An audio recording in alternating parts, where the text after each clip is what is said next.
Welcome, everyone. Thank you for joining us for today's webinar, Haiti Below the Surface, Challenge and Opportunity.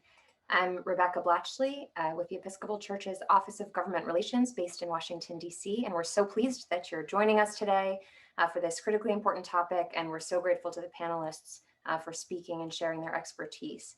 I will turn it over to my colleague, Alan Yarborough, who is the Church Relations Officer for the Episcopal Church's Office of Government Relations. We're grateful for his leadership on all things related to Haiti. Alan, thank you. And bonsoir tout le monde. We're happy that you could be with us for this important program. A brief point of logistics. This webinar is being recorded, and we will prepare a link as soon as possible after the broadcast. If you have any questions, please send them in the Q&A feature if you're on Zoom. If you are joining us on Facebook Live, you can simply ask your question in the comments on the post on Facebook. We'll get to as many as we can during the Q&A session. Since we began planning this webinar, a lot has happened in Haiti, drawing renewed attention to the country. And so I want to share just a brief opening remarks before turning it over to our panelists, who I'm really humbled to be with today.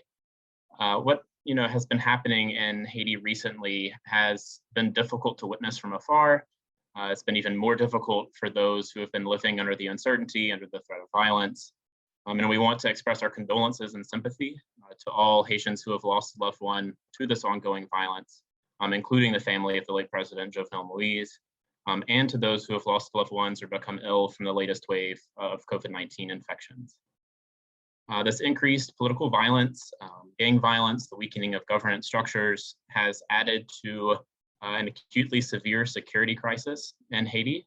And while this program will not focus directly on political analysis of the past week, what is happening at the national government level with the increased gang activity, it's inhibiting the ability of many amazing Haitian organizations and individuals to do the work of constructing an even better Haiti.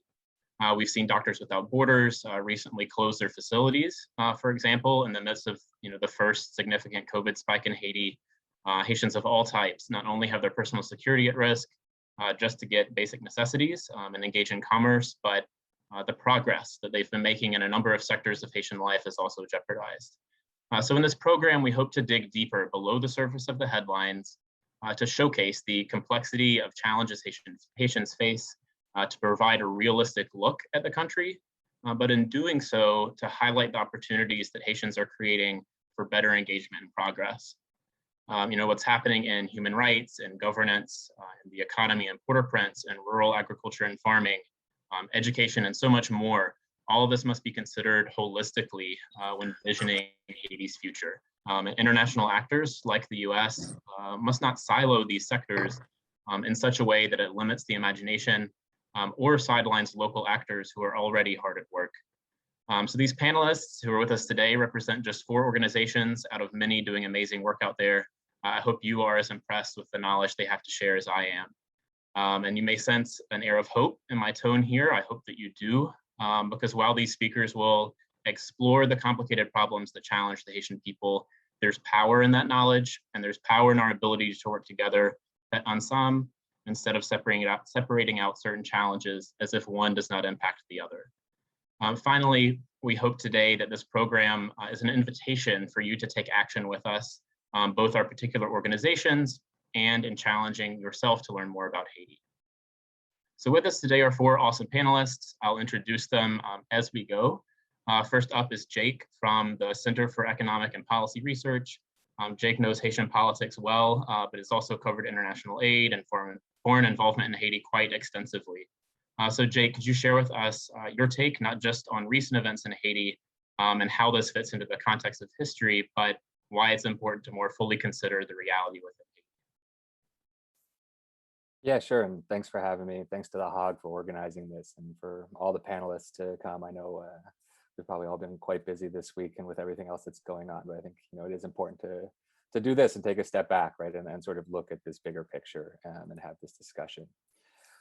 So, I'm going to try and keep things as brief as possible here. And I think there's a lot we can talk about, and we could probably have this conversation for many hours today, and hopefully we can get to some more conversation in the Q&A. Obviously, as Alan said, Haiti has been in the headlines all over the world, right? And it's causing people to look at Haiti who maybe haven't previously, right? Or who haven't in years. And people are finally paying attention, right? And I think this is a good thing to a certain extent. I think many of us have been, asking why aren't more people paying attention to what's happening? But it's also leading to a lot of negative reactions, right? And I think it's easy to, see these headlines, to look at the situation today and to sort of throw your hands up, right? Say, okay, another political crisis in Haiti. We've seen this before. What's new? Haiti must be a failed state, right? And I think, a more appropriate term would be an aid state, right?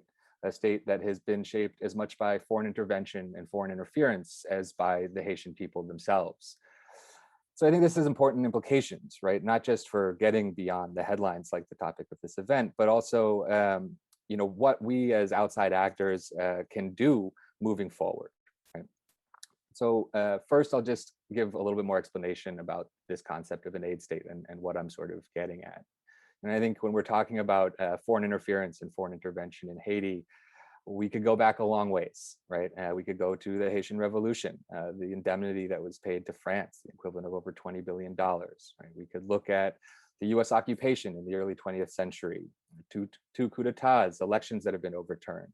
And all of these things have long-term impacts. But what I want to focus on today is just the role that foreign aid itself has played in this. So what we've seen, and I think this really took, unprecedented levels after the earthquake, but this is really something that's been going on for decades. We've seen the virtual outsourcing of public institutions and public services into private hands, right? NGOs, development organizations.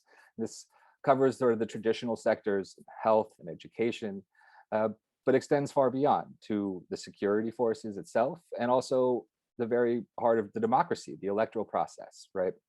All of these have been influenced by outside actors to a great extent. And I don't think you can separate, foreign aid from these political implications over the long term. Right? So what has been the cause of all of this, or what has been the result of all of this? I think it's been the further erosion of the state as a strong entity unto itself. It has undermined Haitian democracy and has destabilized the political system. Right? And again, I don't think we can separate this political reality from all of these important issues that I hope other panelists are going to spend more time talking about than myself, be it food insecurity or health, agriculture, rule of law.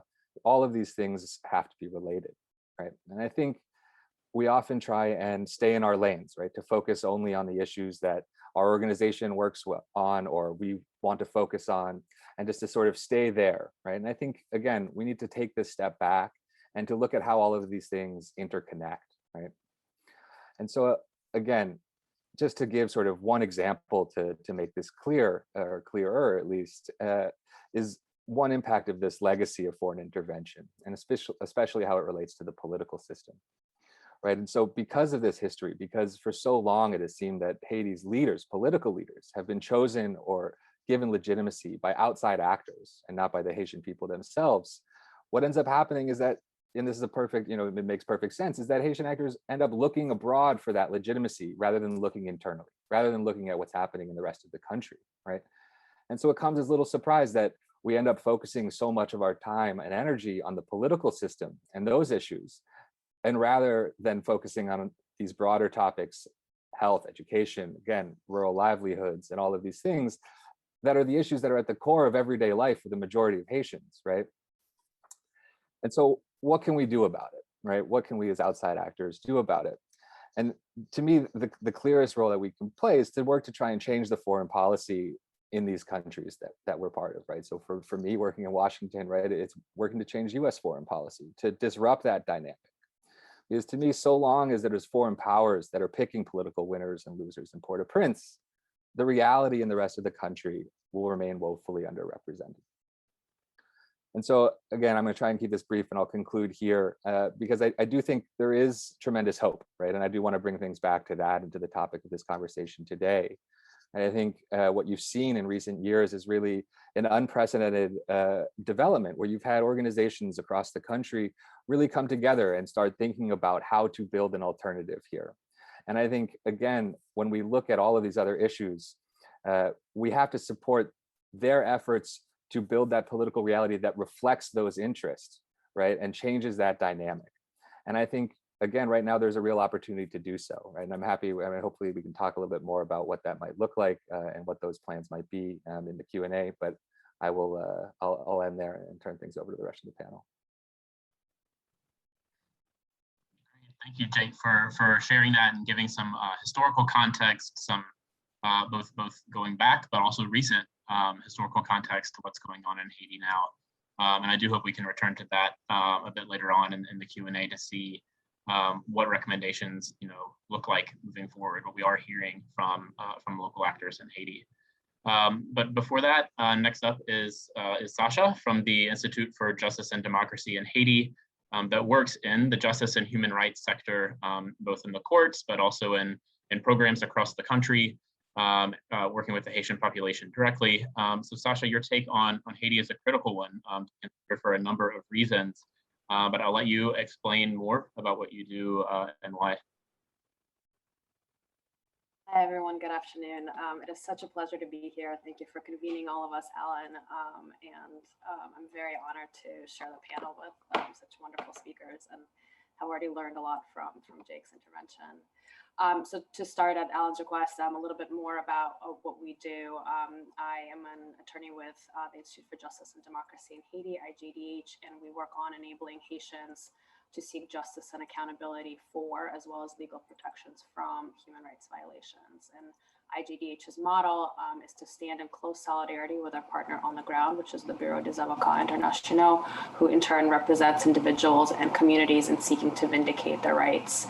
A process that also includes educating communities about rights and mechanisms available for mobilization and advocacy and legal intervention, as well as to help those communities and individuals to use those mechanisms. Some recent examples of our work include acting on behalf of Haiti's cholera victims, the victims of the La Saline massacre, and women and girls harmed by gender-based violence, as well as sexual exploitation and abuse, including by UN peacekeepers. So to turn to the topic that Alan asked me to cover, which is the human rights and governance situation right now, I'm sure we will touch on this in our Q&A session, but as Alan mentioned, we are trying to stay away from politics. So although it's intertwined and I will be touching on this a little bit, I really don't intend to focus on this. And I do want to emphasize at the outset that, as Jake said, there are long antecedents, many of them fundamentally driven by foreign intervention and harmful foreign aid practices for some of the dynamics and institutional challenges informing the current human rights and governance situation. And that is especially true with respect to Haiti's institutional dysfunction at the moment. So Haiti's government institutions are weak, and especially the institutions responsible for democratic governance and delivering equal justice under the law. At this moment, there has been a near total breakdown of democratic institutions. So there has been no parliament since January of 2020, when most of it was dissolved. And since June of 2020, there have been only 11 elected officials in the country when municipal mandates ran out and were filled not by elections, but by executive decree. With the president assassinated on July 7th, there are now only 10 elected officials in the country. These are all senators, but that number is too few to form a quorum for the Senate, which means, again, there's no functioning parliament. Since the dissolution of parliament, the president had been governing by decree and adopting increasingly authoritarian measures as he did so. One of the ones that particularly comes to mind is creating an unaccountable intelligence agency and really shifting definitions of terrorism in a way that have a huge potential for shrinking free civic space. Also, the president's mandate had been strongly disputed since February of this year by Haitian civil society, who believed that his mandate expired at that time under the current constitution. There's also currently no clear prime minister and thus no clear successor to the presidency. And there are, as last I looked, 3 current contenders for that position and no clear institutional answer.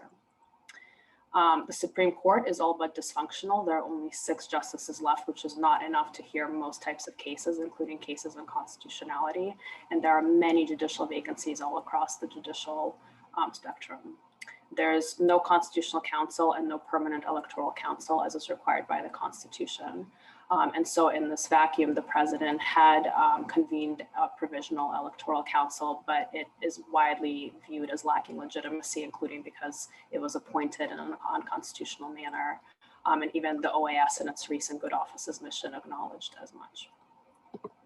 So I'm not going to go into details here because we're not talking about politics, but this institutional hollowing does mean that there is not a clean constitutional way to transition power at this moment.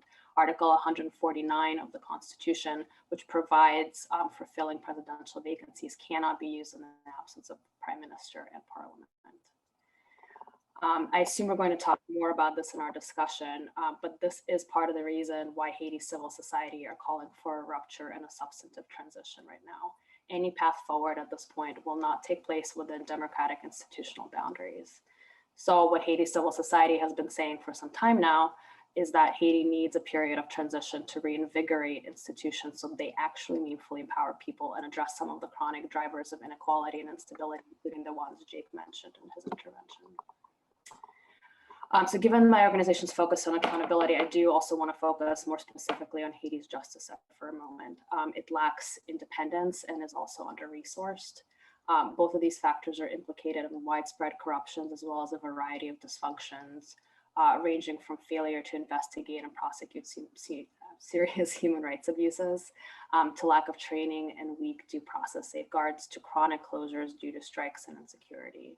For example, by our estimate, Haiti's courts have been closed for about 28 of the last 56 months and have had limited function for much of the last couple of years. Meantime, the pretrial detention population has ballooned even as prison conditions have become deadly. Haiti's laws are also quite old. Its penal code dates back to 1835, which means that, for example, rape was not considered an independent crime until a 2005 ministerial decree. Rape is still poorly defined without reference to consent, and marital rape is still not criminalized. Neither are sexual harassment and a variety of other GBV crimes recognized as human rights violations globally. And this is just an example of how old and poorly written laws can make it more difficult to pursue accountability. I also want to note that in many ways, Haiti's justice system is fundamentally not oriented towards providing justice, especially for the most marginalized and especially where the perpetrators are powerful or wealthy. And this is a point that I would love to discuss further in our Q&A, as well as some, there is a presidential decree seeking to change the penal code. So happy to discuss that as well. So in combination, these institutional challenges I just described have resulted in an acute cycle of human rights abuses and impunity, which can be directly linked to the current state of insecurity and arguably even the presidential assassination. By way of illustration, as many of you know, there have been at least 18 civilian massacres since November of 2018. It's 13 with counts of at least 7 confirmed deaths. Over 1.5 million Haitians are currently displaced due to violence, according to OCHA, and that's basically the same as after the 2010 earthquake.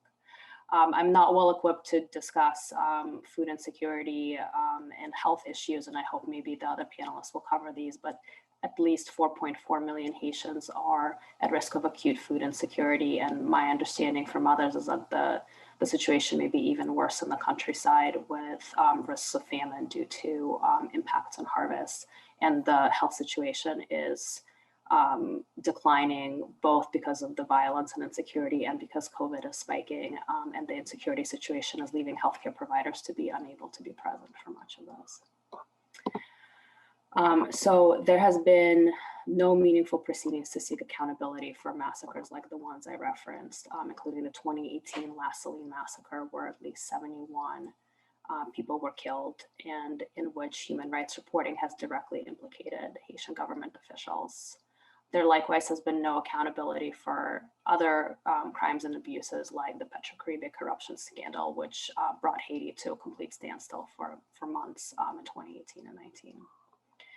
As a consequence, perpetrators are emboldened and are also left free to commit further abuses while victims are left without recourse and restitutions. And Jimmy Cherisie, who some of you may have heard of as Barbecue, who's a former police officer turned bandit, is a great example. He has been subject to an arrest warrant for over 2 years now, including for his involvement in the La Saline massacre, but has not been brought to justice, and instead has directly been implicated in at least 6 massacres, as well as the overall escalation of violence in Haiti, driven in part by his federating of non-state armed actors under his G9 alliance. Another grave consequence of such impunity is that Haitian Haitians as a whole are losing faith in their institutions, which leads to a breakdown of systems for resolving disagreements and grievances, or for seeking justice through peaceful means. And this makes people more inclined to turn to non-state armed actors for protection or to vigilante justice for retribution, as well as to assassinations as a means of resolving political disagreements. And it is the Haitian people who are caught in the crossfire. I really liked Jake's point of ending on a hopeful note. So I want to try to do the same, which is to emphasize that in spite of the incredible insecurity and the fact that the government had been cracking down on peaceful protest, Haitians had nevertheless been demanding that their human rights be respected, that corruption be addressed, that accountability be brought. And they've been demonstrating in large numbers in spite of these risks and in spite of the difficult conditions in which they find themselves. And Haiti's civil society is proposing answers. And I think, you know, what we in the international community can do is to stand in solidarity and let those voices lead, and to help Haitians build their own future in a way that really breaks with some of these harms of the past. Thanks very much. Thank you, Sasha. I really appreciate you giving more explanation, more depth to the difficulties around governance, around the judicial sector in particular, how that's impacting human rights from the Episcopal Church's perspective. In terms of our own church's policies, one of the ways we frame that is around good governance and looking at how the US can help promote representation, good governance practices, anti-corruption work in other countries. And so it's critical to name that. And in some ways, it's a difficult subject to name because it's not as tangible as something like food insecurity or access to healthcare, but it's absolutely a critical part of this whole mix. So next up, I'm pleased to introduce Fabienne. She is with Fondama. It's an organization that works with farmer associations across the country. Agriculture is such an important part of the Haitian economy nationally, but also, of course, for the individual farmers and their families. As Sasha mentioned, as Haiti is facing a serious problem with access to food, this sector of the population, a largely rural one, comes to light as a really key stakeholder. So Fabienne, I'll turn it over to you to explain more about what you do.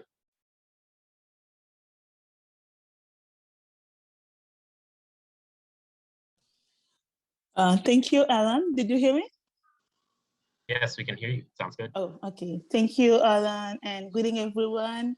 I'm very so glad to be part of the panel, and thank you for make this happen at this moment, because I think this is the right moment to talk about what is happening and to see what we can do and how we can do it together. We know that over the past 20 years, Haiti has faced a crisis with many dimensions. There is recurring unrest, which simply means that things are going very badly.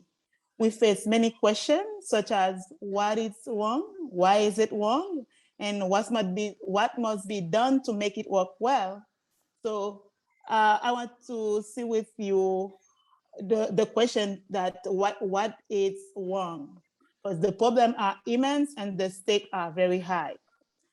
The people of Haiti face extreme hunger, as the president assassination and even that follow made the problem worse because it's even more now difficult to find food. Other issues impact the ability of people to feed their families. Issues like population growth, dependence on import for food, for essential food, change in eating habits, and corruption. And the last challenge is like the last challenge that the coronavirus represents, when we know the fragility of Haiti. For the last 3 years, the country has experienced a situation that has brought nothing but misery for the Haitian people. Their living conditions have deteriorated in a way never seen before. Their economy has disintegrated. They have lost purchasing power, especially the poorest and the most vulnerable. Not to mention this climate of terror, which has thrown the population into total and deep despair, with gang war, massacres in various underprivileged neighborhoods, kidnapping, murders, rape, and robbery with total impunity. Agriculture, which has always played an important role in the Haitian economy, contributing despite its recent decline and to more than 25% of gross domestic product, about 50% of total employment, 60% of employment in rural area. However, the negative effect of climate change have impacted agricultural productivity. Rainfall is scarce and erratic, resulting in drought and flood to an almost equal extent. Drought and heavy wind cause farmers their crop and damage arable land. Deforestation severely limits the country's ability to increase agricultural production, ensure food and nutrition security, eradicate poverty, and achieve more sustainable development. Over 1 million families in Haiti on farms, mostly small-scale subsistence farms, with an average farm size of less than 1.5 acres. The main crop grown are maize, roots and tuber, mangoes, avocado, citrus fruit, rice, sorghum, beans, cacao, coffee, and herbs. However, when other nations pushed for trade liberalization policies in the 1980s and 1990s, Haitian production had to compete with international products. Foreign rice and other food flooded the market, destroying the livelihood for Haitian producers. With now more than 5.4 million undernourished people, Haiti ranks first among the food insecure countries in the Latin America and the Caribbean region, according to the report by the Food and Agricultural Organization. The country mourned the loss of President Jovenel Moïse. May his soul rest in peace. But the fact remains that since coming to power in February 2017, Moïse had not proposed any solution to the country's critical problems. And the opposition parties, for their part, have been repeatedly ineffective and refusing to come together to remedy the crisis. Economic, political, and social insecurity has been rife in this country for too long, and it is the poorest of us who are paying the price. Why it is not okay for the Haitian people? Why is it not okay for now? Why is it not okay? Why we are where we are? One of the answers is that because the richest few in Haiti hold most of the country's wealth, further dividing the social classes. A redistribution of the world produce is more than necessary to reduce inequality and correct disparities in development. Politically, the management of the country and good governance are absent. Clientelism, favoritism, corruption, embezzlement, instabilities are all the elements characterize the Haitian political universe. The desire to monopolize power lead business leaders to compromise, much to the detriment of development, economic and social progress. Haitian politics as it is organized exclude the population. And what we need is a policy focused on transparency, efficiency for the creation of wealth and collective well-being, with the involvement and control of citizens of all action and decision of the powers. On the economic level, the high concentration of economic and commercial activities in the main cities, particularly the metropolitan area of Port-au-Prince, the deficit in the trade balance, the blind application of the neoliberal policy imposed by international institutions such as International Monetary Fund, World Bank, World Trade Organization, etc., are among factors hindering the progress of the Haitian economy. What we are doing is like we are all agree that any self-respecting nation should be able to at least feed its people. And this is why Fandama, the Joining Hands Network, try to do. It's worked to build a common trust between the people by putting several organizations across the country together in a network. starting by working for Haiti to regain his food sovereignty. Our network works alongside peasants, in particular, and the population in general, so that they have the necessary means to be agents of the change and sustainable development to which they aspire. And Fundama collaborate with other organizations to advocate, to draw attention to the real issue that farmers face on a daily basis.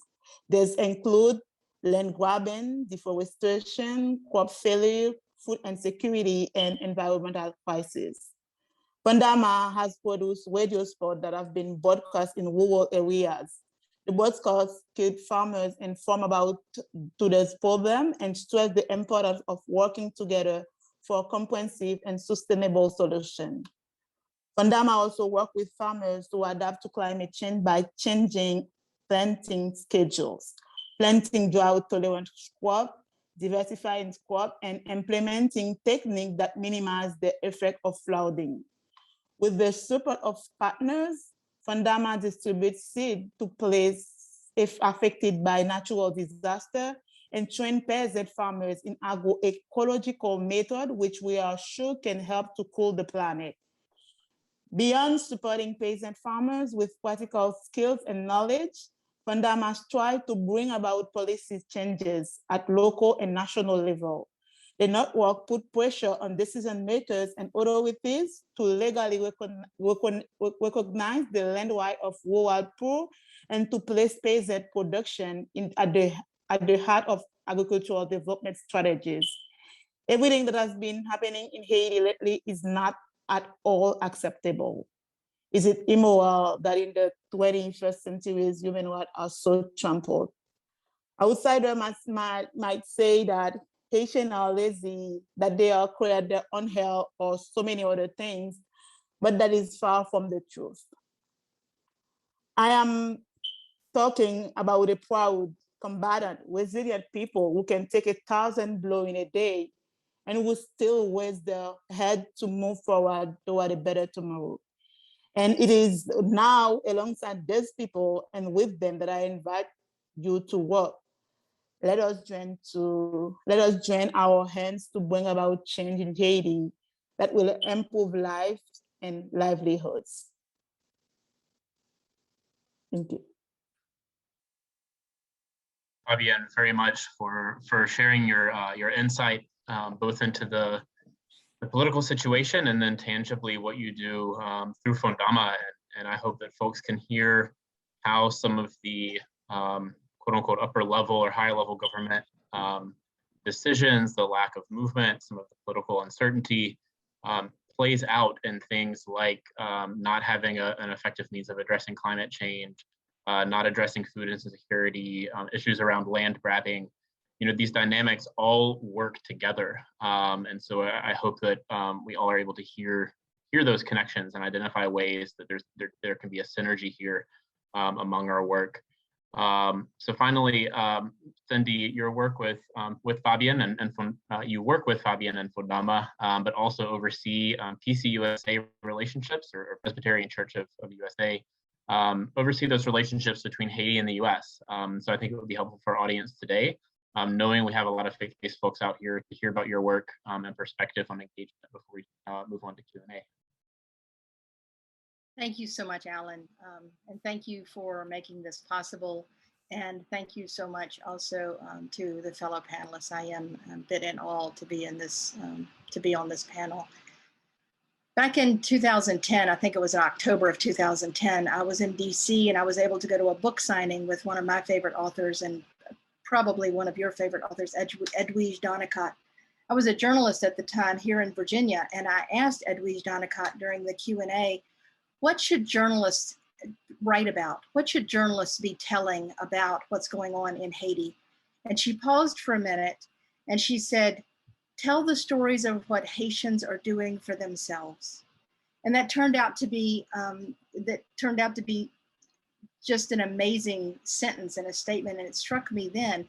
And within 2 years, though I had been going on week-long mission trips and I was involved with groups in Haiti, I was involved with several partnerships, I was able to move to Haiti, move to Port-au-Prince, and I was able to work through the Presbyterian Hunger Program with this network of farmer organizations known as Fundama. And yes, on my first visit there, one of the first people that I met was Fabienne Jean. And Fabienne Jean has come so far, and she has just become such a staple in my learning. And I'm so glad that you were able to hear some of her thoughts today. The work that I do in Haiti involves connecting U.S. churches with Fundama, which is the farmer organization. Now, while we work in some small projects, we also work in advocacy. And I also work with other institutions in Haiti. I am the only mission co-worker from Presbyterian Church who serves Haiti at this point, even though I'm not there and haven't been for many months because of the security issues. But I also accompany the farmers themselves. And I accompany, they're sometimes called peasants, and the Creole word is paysan, which if you break that apart means the people of the countryside. And I work with the organizations and I build those relationships, and it is wonderful work. What I wanted to talk to you today was about the ways that we all work in Haiti. If you are from a faith-based organization and you've been working in Haiti, if you're from the Presbyterian Church and the Episcopal Church and others, I know you're working with very good practices with partnership. You're listening to your partners. You are doing work alongside. You are not doing for, you are doing with. But many times when I work with folks and I bring them over from the US, and anyone who's traveled to Haiti with me knows the first thing I do before you come through Haiti with me is you become very comfortable with Haiti history, Haiti culture, and some of the ways that the outside countries, the international world, has affected Haiti to create this poverty that we all like to talk about. And often when I'm talking with folks from churches or when I'm visiting churches and I'm talking about it and I bring up advocacy, it seems like there's a split there. Like I am with a church and I am doing a partnership and I am in mission, but I'm not involved with advocacy. I think we can see from what's happened in the past week, the two are intertwined. We can't work on the solutions with our brothers and sisters, our siblings from Haiti. We can't work on the solutions and be effective if we aren't looking at the roots of those problems. And that's what Fundama is all about. Fundama and so many other civil society organizations, none of the decisions are made by outsiders. They're all made inside Haiti. They're made by Haitians, and they're made within the organizations. But the ideas of, we've been going to Haiti for years and years and years, for decades, for centuries. We've been going into Haiti. We've been reading about the history of Haiti. Why hasn't it changed? We have to stop and consider, maybe we've been doing it wrong. Maybe we haven't really truly listened. And maybe that's what we need to sit down and really think about while we're here, while we are in connection with our siblings from Haiti, with the people that we love so deeply. If we sponsor a church and we are there and we're there for a week and we're wondering why the farmer can't pay the tuition for their children to come to church, if you've heard what the other people have spoken about on this panel, if you've listened to Fabienne, you know why they can't. And Jesus says to love your neighbor. And if my neighbor is poor, I understand that. But I also need to understand, why is my neighbor poor? And what can I do, not only to fix the issues, to be a part of his solutions, but what can I do to be a part of the root cause solutions of what's going on? Can we do it overnight? Absolutely not. Haiti has had so many issues, so many problems outside their control for so long. But we as church members, we as people from faith-based organizations going into Haiti, if we can stop, if we can listen, if we can read. I know many of us, when we go on our trips, we do the orientation and have book reads and we discuss it. Do that now while we can't travel. Read up on what's going on. Bring in experts. Haiti Mission Network is going to be offering some training for advocacy, not only advocacy of what we're doing with US policy, but learning more about these issues that we've talked about that's going on in Haiti.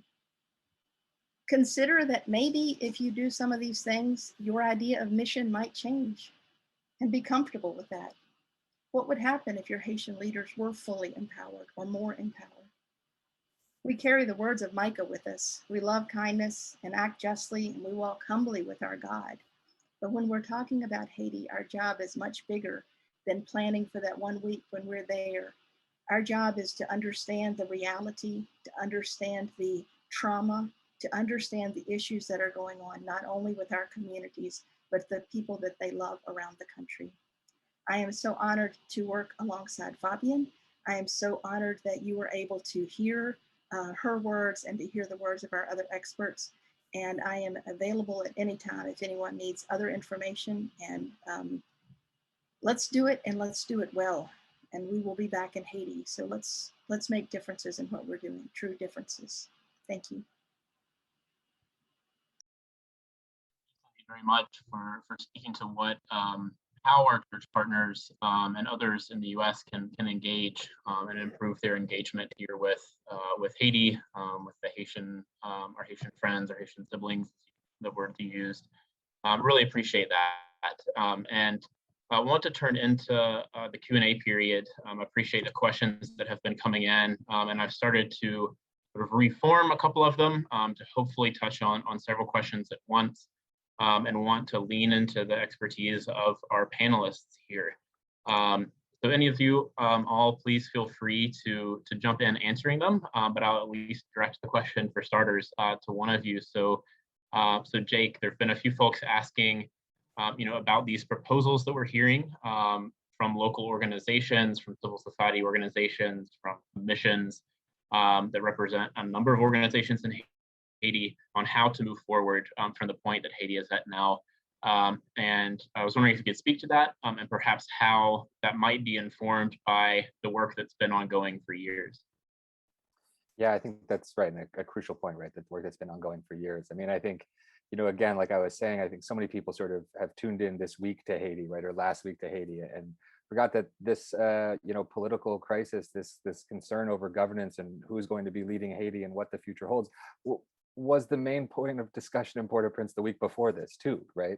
There were real concerns over the president's mandate. Was it legitimate or not? And what was going to come next? And that hasn't changed this week, right? That still exists. And so, again, like I was mentioning, you've had tremendous organizing across Haiti, right, to come up with solutions, to come up with alternatives. And I think we've seen those, pretty clearly, certainly this week, but also in the months previous, which is that the rush to hold elections in the near term is not the answer, right? The answer is not foreign intervention or the foreign actors choosing who the next leader of Haiti will be, but rather a holistic and inclusive process that can initiate a dialogue, a broad dialogue, and an inclusive dialogue, right? That sets a new foundation for reestablishing democratic governance. And that will be a difficult process. I think, we can all acknowledge that these things aren't easy.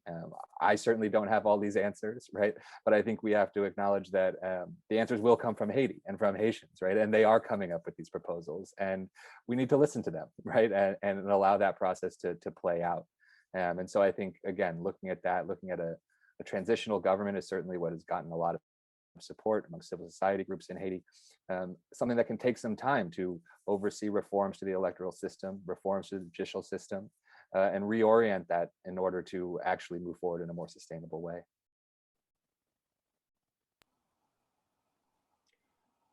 Alan, if I could just add one quick point to what I think is a really excellent summation by Jake, is just to emphasize that there are really thoughtful proposals that are coming from Haiti and have been discussed for some time now. And one of the things that I think we all hear a lot of the times is sort of a desire for a unified, comprehensive, thought out step-by-step proposal for what happens next. And that's just not realistic.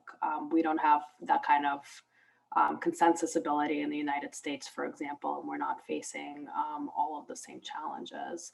And so I think it is really important to recognize the degree to which there is a consensus in terms of needing a meaningful transition and the kind of investment that Jake just explained, and the agreement that foreign intervention is decidedly not what Haiti wants or needs, and the agreement that Haiti civil society understands what they want and what Haiti needs. And while it may take time and difficult effort to arrive at the specific next steps, Haitians should have the opportunity to do that.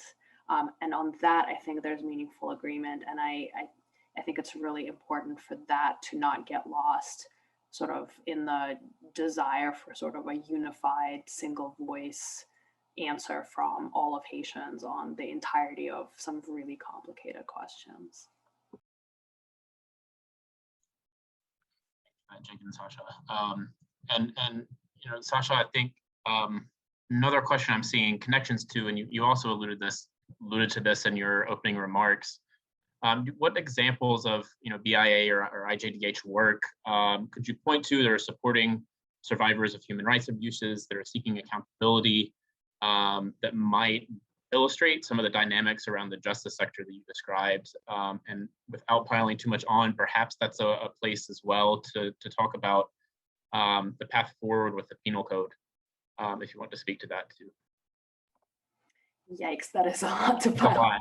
All right, I will do my best. I think one example that readily comes to mind for me, and I've already done some ground setting in terms of discussing some of the relevant laws or their lack, is in the context of the work BAI does with rape and sexual abuse survivors. So BAI has something called the Rape Accountability and Prevention Project that has really focused on working with women and girls who survive gender-based violence to seek recourse in the legal system. And part of the concept behind that work has been to make the legal mechanisms that Haiti does have work for the people who they're supposed to work for. So literally walk alongside victims, and this all started in the wake of the 2010 earthquake when gender-based violence really went up, at least reporting rates went up, including because the IDP camps were very unsafe for women and girls in particular. And some women and girls tried to report, and the police would often turn them away saying, you have to go to a different actor, or I don't have the right form, or I don't have a pencil.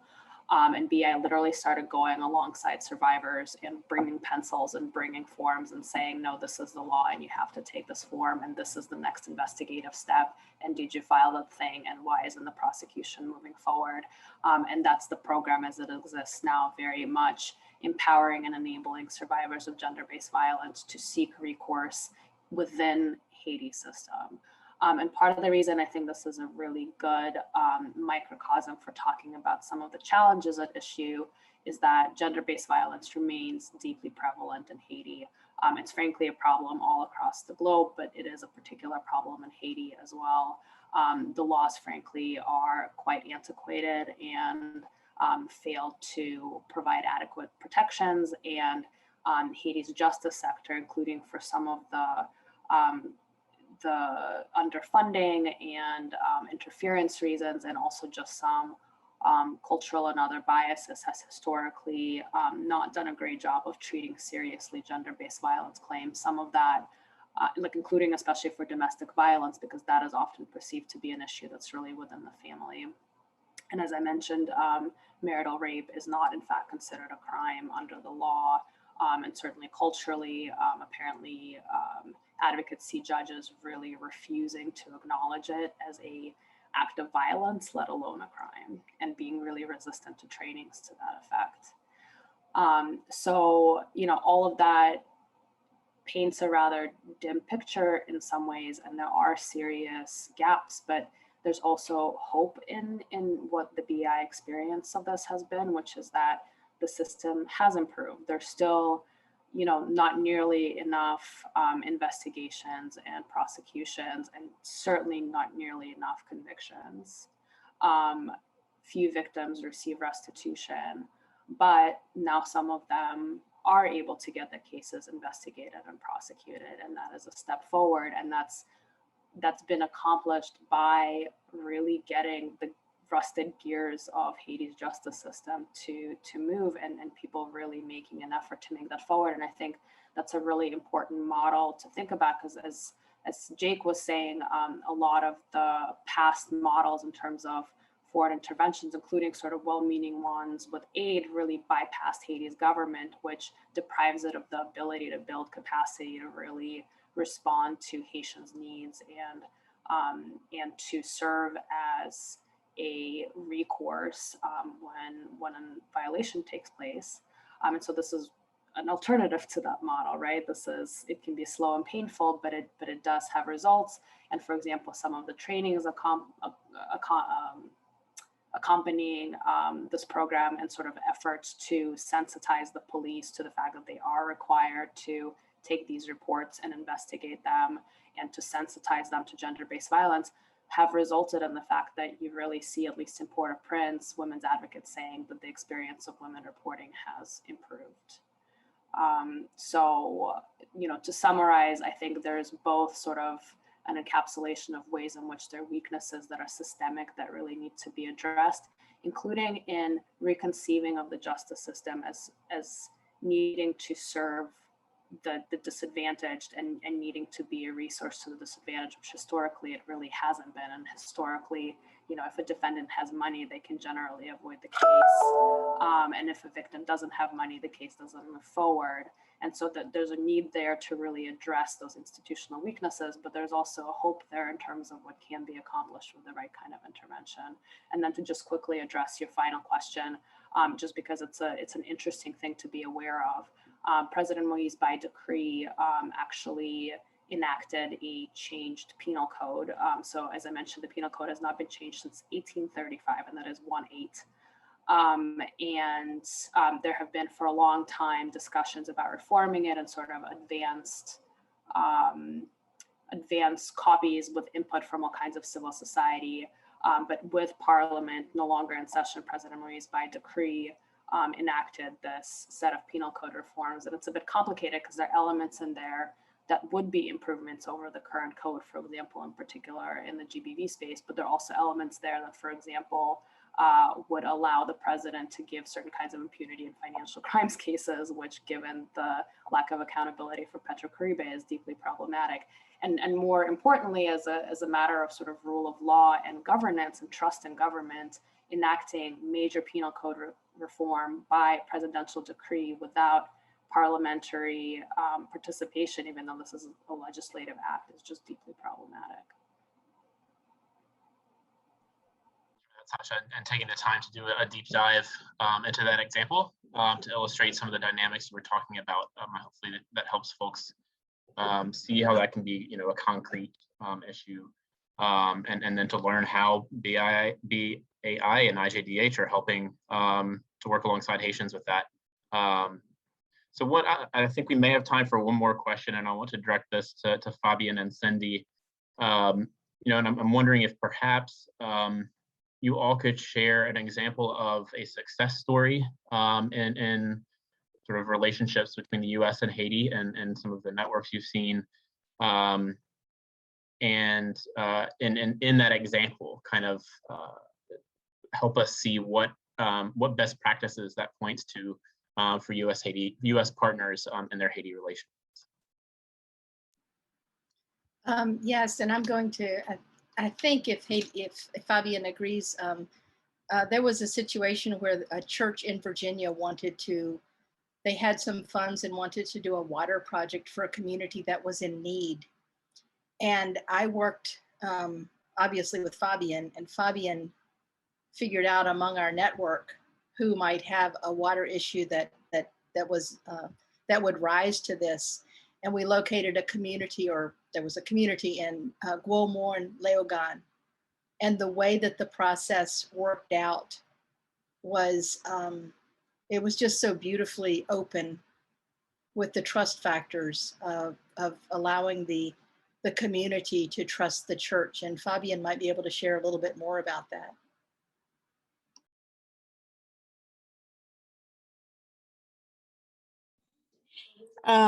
Thank you, Cindy. What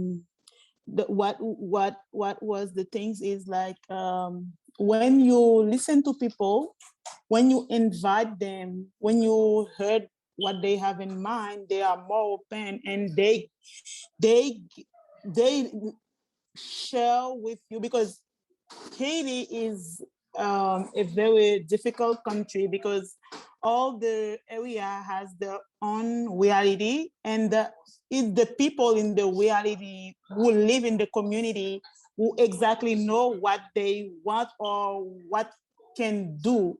And with the thing that Cindy explained is we had money to, normally Fundama used to build system to help people to collect rainwater so that they can, when there is a lot of rain, they collect water and after they can use it for the needs. And in the community, normally I go and I sit with them. I heard about the problem and we discuss. And when I said that we have some money to do for the water problem, what you think will be better to do? And they said that, okay.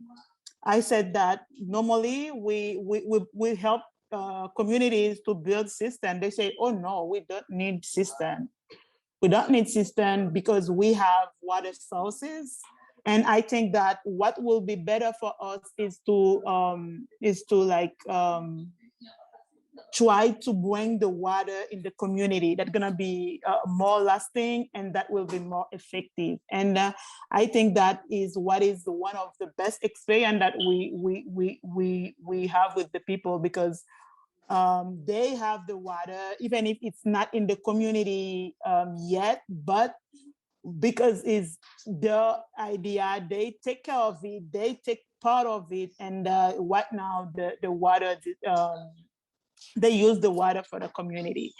And I think that what we do in Fundama, we invite people to see the way that we work with community, to come as friends, not as partner, because when we are friends, we share.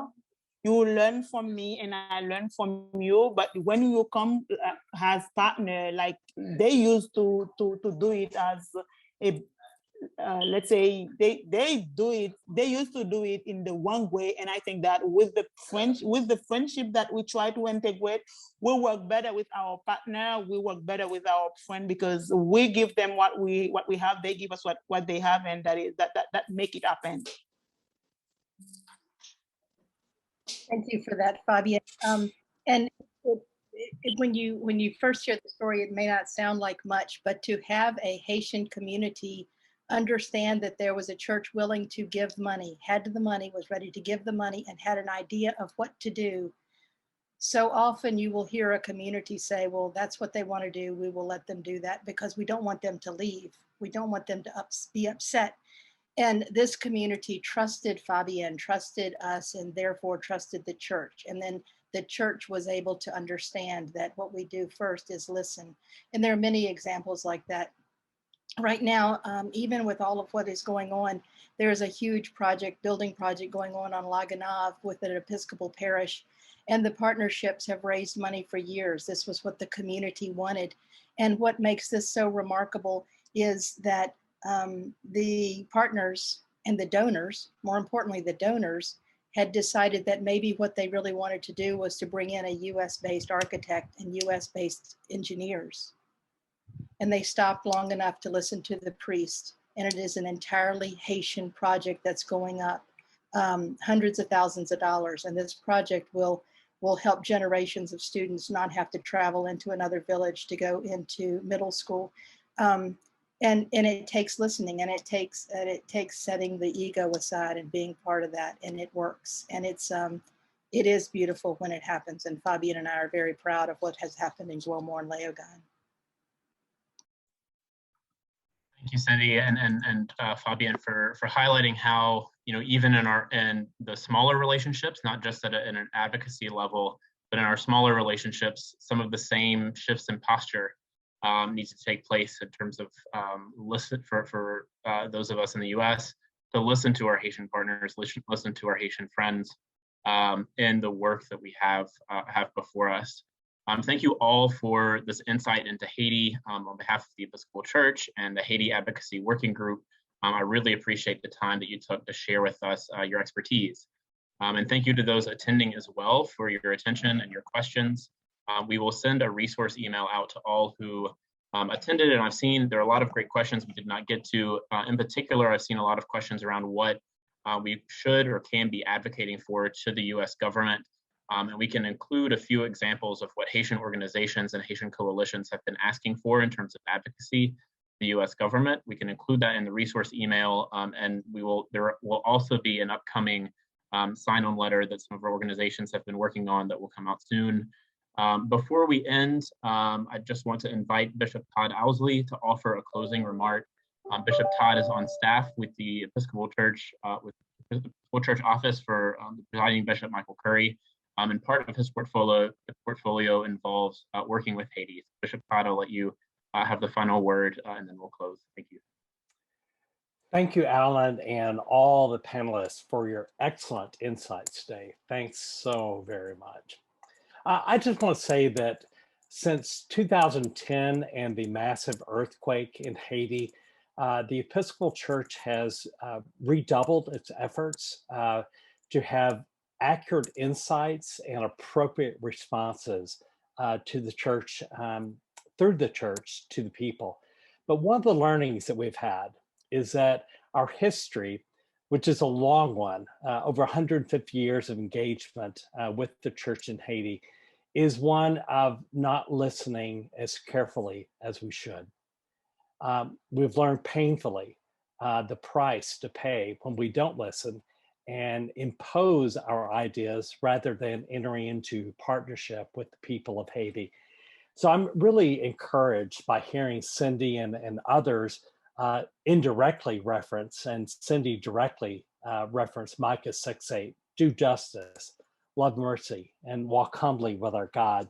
Because if we live into those words, we are in relationship first and foremost.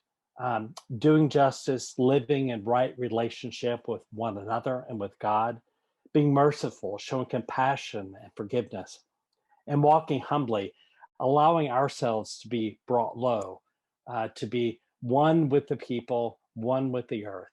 And by putting those pieces together of justice, mercy, and humility, then we as a church and as a society can be guided in the proper relationship to help Haiti and to help ourselves live into a more peaceful and just future. So thank you all so very much for your words and the partnerships that we share. Now I'll close us with a prayer. Grant, O God, that your holy and life-giving spirit may so move every human heart, and especially the hearts of the people of Haiti, that barriers which divide may crumble, suspicions disappear, and hatred cease. That divisions being healed, we may all live in justice and peace. Through Jesus Christ our Lord. Amen.